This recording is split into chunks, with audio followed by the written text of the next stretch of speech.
motion for that. Same way as a public restroom. I can't say that for any of the other council members in the same way.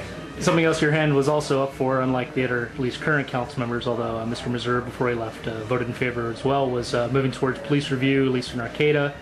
The county Human Rights Commission had the sheriffs, the ACLU, the police chief of Eureka, etc., in a rather well-attended forum last month, and there was some strong support for moving in that direction, except the sheriff's also made comments in the past that he doesn't feel obligated to the Board of Supervisors to report to them, that he's independently elected. What is the relationship between the board and the sheriff and the potential for civilian oversight? Well, to me, the relationship is we have the purse strings. And, you know, people cooperate when you tighten those purse strings.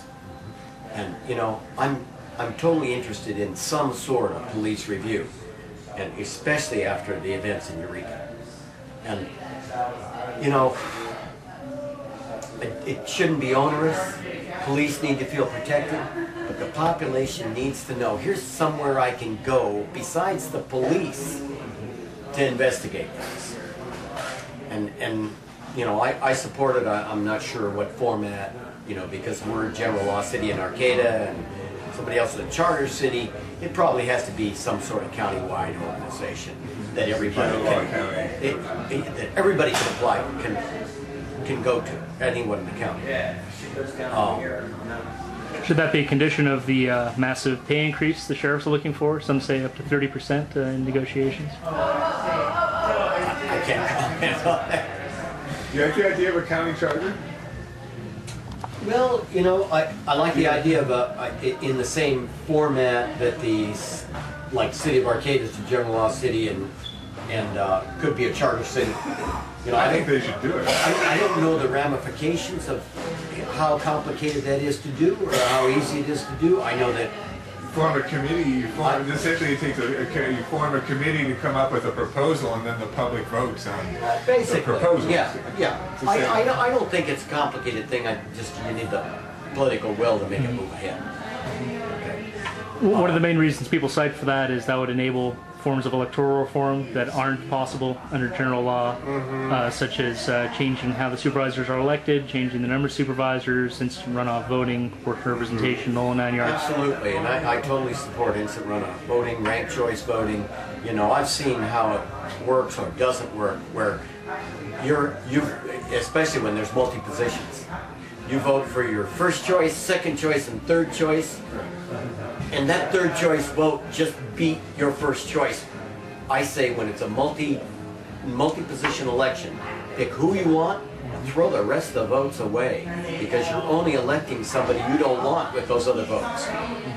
It's a horse race. It's not.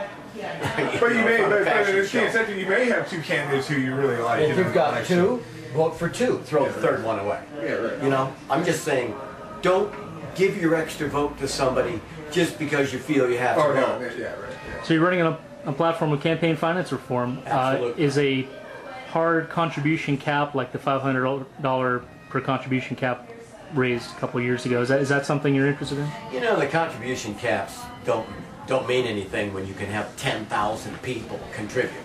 Okay, so yeah, that affects somebody that's going to give a candidate $10,000, but doesn't affect those groups that raise $100 a piece out of thousands.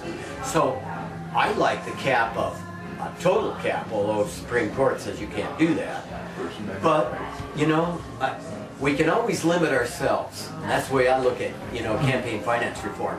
It's self-limiting, you know? If you really believe in change, you gotta live it, you gotta act it, and you gotta limit yourself. Same way with term limits. Just like speed limits. We'd all drive 100 if we could get away with it. And we'd stay on until we like die in some political position, i.e. U.S. senators, U.S. Assembly, and others. Okay? It's just absolutely insulting to me as a member of the public to think that somebody would stay in a position for 20, 30 years and them not look at the rest of the population and say that there's there are no other more valuable people out there, that's an insult to the population. Need to restrict ourselves and say, give somebody else a chance, and don't just ordain your successor through endorsements. Do you feel that's what's happened here with Woolley and Levels? I feel what happens is it's old school politics. How does it work? It's a real simple circle, and I'll end with this. The candidate asks for money. The supporter gives the candidate money. The candidate gives that money to newspapers, TV, whatever, for ads, TV, radio, for ads, right? And buys lawn signs and buttons with that money. Now, it comes back to the supporter. You know, it's a closed loop. Nothing's free. It comes back to that supporter endorser in the form of their name prominently placed in the newspaper, or their picture, or self-serving advertisements for each other. A button to show what team you're on. A lawn sign to, you know, show your neighbors and friends who you love. And consequently, how big your group is. You know, it's a closed loop. The money goes out and it comes back to that supporter in recognition, acknowledgement, and free advertisement. Or not free, because they paid for it to begin with. But And so I just want out of that loop. I think it's absolutely what's wrong in politics nationwide. And it's funny to me, people all complain about Obama and Clinton, how many billions of dollars they've collected while they give a local candidate money. Please, stop the money. When you stop the money, now the electorate has to think, oh, who are these people? Maybe I should read their stuff in the newspaper, the forums, the op-eds. Let's find out who this person is, instead of just knee-jerk voting for somebody because they're supported by somebody here.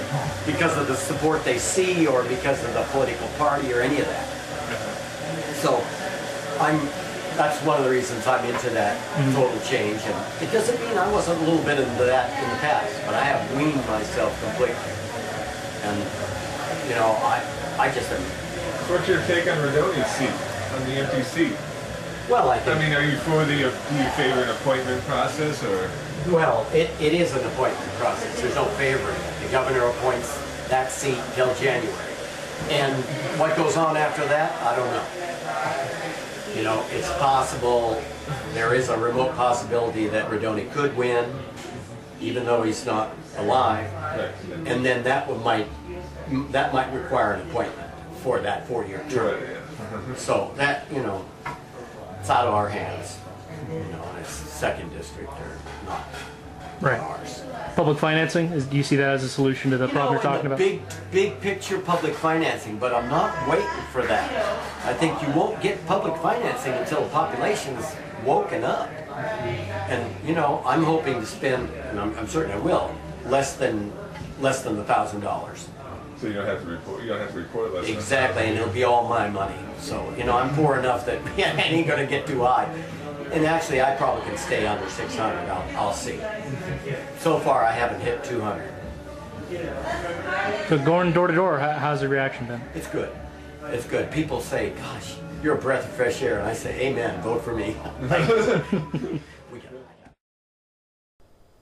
Humboldt County voters are reminded to cast their ballots on or before Tuesday, June 3rd.